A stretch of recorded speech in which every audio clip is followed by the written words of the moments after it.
Հրապարակը գրում է Սամվել Կարապետյանի հայտարարությունը ի աջակցություն եկեղեցու խաղաղ երկնքում պայթյունի դեր ունեցավ Փաշինյանի համար։ Ստիպելով Նիկոլ Փաշինյանին բացահայտել, թե ինչ աստիճանի է խախտված նյարդային համակարգը, ինչքան վտանգավոր է ինքը երկրի ղեկավարի աթոռին։ Նրա անձնական օգտագործման ՆԳՆ-ն, ԱԱԾ-ն, ՊՊԾ-ն անմիջապես գործի դրվեցին ու արշավեցին Ուլնեցու փողոց հավասարակշռությունը կորցրած անձի կամքը կատարելու, իսկ նա գրել էր. «Հիմա ես քեզ իմ ձևով կմիջամ տեմ, ստահակ մեջ մեր մանավարտը»։ ԱԺ-ում գտնվող Փաշինյանն օրվա ընթացքում 4-5 գրառում արեց մեկը մյուսից խայտառակ, եւ այդ հրահանգը գլխավոր դատախազը ՆԳՆ-ն եւ ԱԱԾ տնօրենն ու մյուսները ուղիղ էին հասկացել։ 40-45 անձ էր ձերբակալվել առանց մեղադրանքի, առանց որևէ հիմնավորման ի կատարումն բռնապետի կամքի։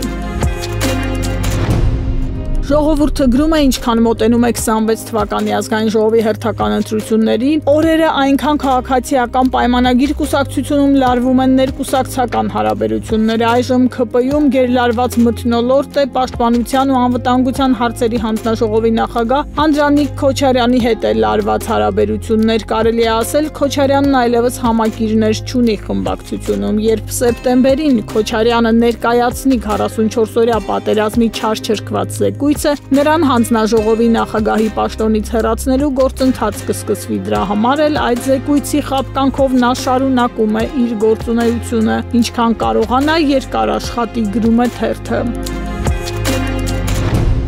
Հրապարակում գրում ենք, թեև արդեն քանի օր է տարածաշրջանը եռում է Հայաստանը վտանգից 5 պակաս վիճակում է, բայց պետության ղեկավարն ու նրա խմբակը մեծ սպասվող ռիսկերի, անելիքների մասին խոսելու փոխարեն եկեղեցու դեմ արշավով են զբաղված, ստեղծված իրավիճակի մասին միայն մեկ ԱԳՆ հայտարարություն եղավ։ 3 ՔՊԱ-ականներից թերթը փորձել է ճշտել, թե գնահատել են արդյոք ռիսկերը, բոլորը պատասխանել են, որ քննարկում են, իսկ ինչու այդ մասին չեն հայտնում, որ հանրությունն էլ իմանա, հանգիստ լինի, որևէ հոդաբաշխ մեկնաբանություն չի տրվել, գրում է թերթը։